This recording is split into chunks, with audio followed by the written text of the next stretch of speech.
పేడు నియోజకవర్గం కేవీపురం మండలం కలత్తూరు గ్రామంలోని రాయల చెరువు కట్ట తెగింది. ప్రాణ నష్టం జరగకపోవడంతో అధికారులు ఊపిరి పీల్చుకున్నారు. అయితే ఈ ఘటన ఓ ముందస్తు హెచ్చరికగా ప్రజలు భావిస్తున్నారు. పాడి పశువుల అరుపులతో వ్యవసాయ పనుల హడావిడితో నిత్యం కళకళలాడే గ్రామం వరద తాకిడికి హృదయ విదారకంగా మారిపోయింది.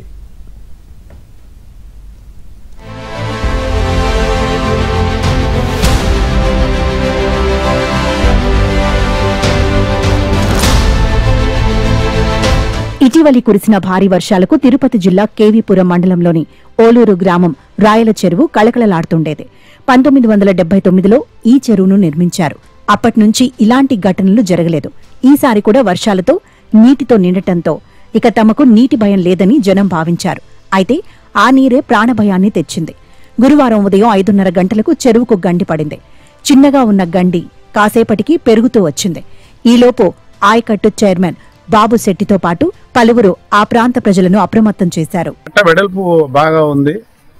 అదే విధంగా ఇంతకుముందు ఎప్పుడు కూడా అంటే డ్యామేజ్ సర్ప్లస్ వేర్ దగ్గర ప్రాబ్లమ్స్ ఉన్నాయని నోటీస్కి వచ్చింది, కానీ కట్ట మీద ఎటువంటి డ్యామేజ్ నోటీస్ కాలేదు. సో కట్ట కూడా ఇప్పుడు కూడా అంటే బ్రీచ్ అయిన పోర్షన్ తప్పితే మిగతా ఎక్కడ అబ్జర్వ్ చేసినా కూడా చాలా పటిష్ట స్థితిలో ఉంది కట్ట కూడా.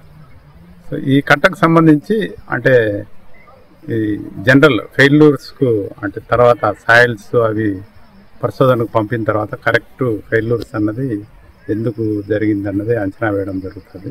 ఉదయం 6 గంటలకు మొదలైన నీటి ప్రవాహం చూస్తుండగానే క్రమంగా పెరుగుతూ భారీ వరదగా మారింది. గ్రామంలో 10-12 అడుగుల మేర ఎత్తు వరకు నీరు ప్రవహించింది. అప్పటికే ప్రజలు మిద్దెలపైకి ఎక్కి ప్రాణాలు కాపాడుకున్నారు. అయితే పశువులు, మేకలు, ఇండ్లలోని నగలు, ఇతర ఆస్తి పత్రాలు వేటిని పట్టించుకునే పరిస్థితి కనిపించలేదు.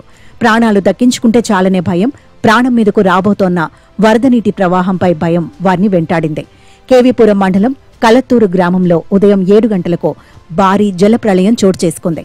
కలత్తూరు గ్రామం హరిజనవాడ పూర్తిగా నీట మునిగి భారీ మొత్తంలో ఆస్తి నష్టం, జీవ నష్టం నెలకొంది. నీటి ప్రవాహం లోతట్టు ప్రాంతాలలోని గ్రామాలపై ప్రవహించింది. ఉదయం 5:30 నుంచి స్టార్ట్ అయింది కాలంలో నీళ్లు రావటము. ఇదేంటంటే మనం అక్కడ చెరువు దగ్గరికి వెళ్ళే లోపల గండి పడి ఉంది. అది మనం వెళ్ళే లోపల ఇంకా ఎక్కువైంది. ఆ తర్వాత ఎక్కువై కొద్దిగా కోయటం జరిగింది. ఎక్కువై ఒకేసారి ఊరి మీద పడింది, నీళ్లు ఇళ్లలోకి వెళ్ళిపోయినాయి. పాత వాళ్ళ హరిజనవాడ కానీ ఊర్లో కానీ ఇళ్లలోకి వెళ్ళినాయి. ఇప్పుడు కొద్దిగా తగ్గినట్టుగా ఉంది. పక్కూరు కలత్తూరు కానీ కాటరపల్లి కానీ మొత్తం ఆవులు కొట్టుకోవడం కానీ బైకులు రోడ్డు మొత్తం ఏం లేకుండా పోయింది. మాకు సుమారు 1/2 కిలోమీటర్ వరకు రోడ్డు మొత్తం కోయడం జరిగింది. సుమారు ఆ చెరువు కింద నుంచి ఇక్కడ కళత్తూరు దాకా కైలు ఏం లేవు, మొత్తం రాళ్ళు మొత్తం తేలిపోయినాయి. ఈ సంవత్సరం అయితే ఏం పైరు పెట్టలేము. ఒక 10-15 నిమిషాలకంతా కట్ట కొద్దిగా ఇదయ్యి కడిగిపోయి నీళ్లు రాను ప్రారంభించింది. 8కంతా ఎల్ల వచ్చి పడిపోయింది. ఎల్ల వచ్చి పడి అల్లకల్లోలం చేసింది. హరిజనవాడిని సర్వనాశనం చేసింది. మామూలుగా ఊర్లో ఇప్పుడు ఈ దేవాలయం దగ్గర ఈ పోళ్ళు ఎంత పడిపోవడం పక్కన హరిజనవాడ ఇంత బీభత్సంగా ఎప్పుడు ఏనాడు ఆ విధంగా లేదు. ఎంత కొద్దిగా చూసి ఆర్టీఓ వాళ్ళు కూడా ఉన్నారు లోపల, డిఎస్పీ కూడా వచ్చినట్టు తెలుస్తారు, ఎమ్మెల్యే కూడా వచ్చినట్టున్నది. అది 1000 ఎకరాలన్నా పోయిందా? 1000 ఎకరాలు పోయి ఉంటుంది. 1000 ఎకరాలు పైన ఉంటుంది. హరిజనవాడలో ఉండే గొడ్లన్నీ సగం చచ్చిపోయినాయి. ఓల్లూరు రాయల చెరువుకు గండి పడటంతో పాతపాలెం ఎస్టీ కాలనీ, కలతూరు, హరిజనవాడ గ్రామాలు పూర్తిగా నీట మునిగిపోయాయి. ఎగువ నుంచి వచ్చిన వరద ప్రవాహానికి గ్రామాలు జలమయమయ్యాయి. ప్రవాహ వేగానికి హరిజనవాడలోని ఇళ్లలో సామాన్లు, అలాగే ద్విచక్ర వాహనాలు, వారి జీవనాధారమైన ఆవులు, పశువులు కొట్టుకుపోయాయి. ఆవులు, గేదెలు, గొర్రెలు, మేకలు వందల సంఖ్యలో మృతి చెందాయి. ట్రాక్టర్లు, ద్విచక్ర వాహనాలు ప్రవాహ దాటికి కొట్టుకుపోయాయి. విద్యుత్ స్తంభాలు, ట్రాన్స్ఫార్మర్లు నేల కొరిగి చెల్లాచెదురుగా పడిపోయాయి. ఈ ప్రళయం ఉదయం 7 నుంచి 10 వరకు సుమారు 3 గంటల పాటు కొనసాగింది. ఒకవేళ చెరువుకు గండి రాత్రి వేళ పడి ఉంటే ప్రాణ నష్టం ఊహకు కూడా అంది ఉండేది కాదని, గ్రామం మొత్తం శవాల కుప్పగా మారిపోయి ఉండేదని స్థానికులు భయపడుతున్నారు.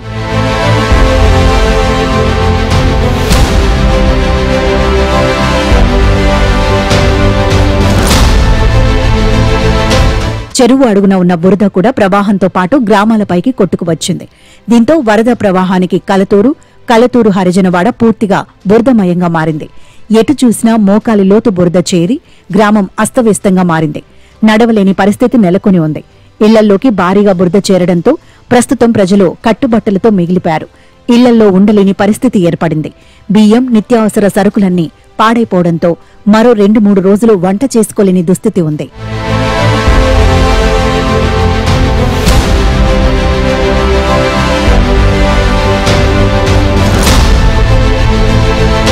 కలతూరు గ్రామాన్ని వరద ముంచెత్తిన విషయం తెలుసుకున్న మండల, జిల్లా స్థాయి అధికారులు గ్రామానికి హుటాహుటిన చేరుకుని సహాయక చర్యలను చేపట్టారు. జిల్లా ఎస్పీ సుబ్బారాయుడు, ఎమ్మెల్యే ఆదిమూలం, శ్రీకాళహస్తి ఆర్డీఓ భానుప్రకాష్ రెడ్డి, పుత్తూరు డీఎస్పీ రవికుమార్ గ్రామానికి చేరుకుని సహాయక చర్యలను పర్యవేక్షించారు. మరోవైపు ఎన్డీఆర్ఎఫ్, ఎస్డీఆర్ఎఫ్ బలగాలు రంగంలోకి దిగి వరద నీటి మళ్లింపు, ప్రజలకు సహాయక చర్యలను చేపట్టాయి. సత్యవేడు, శ్రీకాళహస్తి, పుత్తూరు నుండి అగ్నిమాపక సిబ్బంది కలతూరుకు చేరుకున్నారు. పలు స్వచ్ఛంద సంస్థలు గ్రామానికి చేరుకుని ప్రజలకు ఆహారం, నీళ్లు అందిస్తున్నాయి. జరిగిన నష్టంపై వ్యవసాయ, పశుసంవర్ధక శాఖ అధికారులు వివరాలు సేకరిస్తున్నారు. అవసరమైతే స్థానిక ప్రజలను సురక్షిత ప్రదేశాలకు తరలించాలని జిల్లా ఎస్పీ ఆదేశించారు. టీం మొత్తం అంతా కూడా విలేజ్ రావడం జరిగింది. ఆ చెరువు తర్వాత ఒకవేళ ఆ చెరువులో నీళ్లు దిగి వస్తున్నప్పుడు నెక్స్ట్ ఏ విలేజ్కి ప్రమాదం జరుగుతుందని ముందు ఊహించి కలత్తూరుని అలర్ట్ చేయడం జరిగింది. వచ్చి వీళ్ళందరినీ వీళ్ళందరినీ కూడా ఎవాక్యుయేట్ చేయడం జరిగింది. దాదాపుగా 5 నుంచి 6 అడుగుల నీళ్లు లోపలికి రావడం జరిగింది. ఎటువంటి ప్రాణ నష్టము జరగకుండా ఇక్కడున్న పోలీసు వారు, విలేజర్స్ అందరితో సాయంతో చేయడం. ఈలోగా రెవెన్యూ వాళ్ళ అన్ని టీమ్స్ రీచ్ అయిపోయినాయి. సో ముఖ్యంగా చాలా వరకు దాదాపు 500 గృహాల సముదాయం వరకు నీళ్లు 4-5 ఫీట్ వాటర్ వచ్చినా ఎక్కడ కూడా హ్యూమన్ లాస్ అనేది లేకుండా అందరినీ రక్షించబడడం జరిగింది. రాయల చెరువుకు గండిపడటం వైసీపీ ప్రభుత్వ నిర్లక్ష్యమేనని చెబుతున్నారు. పాతపాలెంలో 2 కొండల మధ్య నిర్మించిన రాయల చెరువు 153 ఎకరాల విస్తీర్ణంలో ఉంది. ఈ చెరువు ఆయకట్టు కింద 3 గ్రామాల్లో సుమారు 2000 ఎకరాలకు పైగా సాగునీరు అందుతుంది. రాయల చెరువు నీటి సామర్థ్యం 1/2 టీఎంసీగా ఉన్నట్టుగా తెలుస్తోంది. 2017లో అప్పటి టీడీపీ ప్రభుత్వం నీరు చెట్టు పథకంలో భాగంగా చెరువు కట్టను పటిష్టపరిచి ఆధునికీకరణ పనులు చేపట్టింది. తర్వాత 2019లో అధికారంలోకి వచ్చిన వైసీపీ ప్రభుత్వం చెరువును నిర్లక్ష్యం చేసింది. రాయల చెరువు ఘటనతో రాష్ట్ర వ్యాప్తంగా ఉన్న చెరువుల పటిష్టతపై ప్రభుత్వం దృష్టి పెట్టాల్సిన అనివార్యతను గుర్తు చేస్తోంది.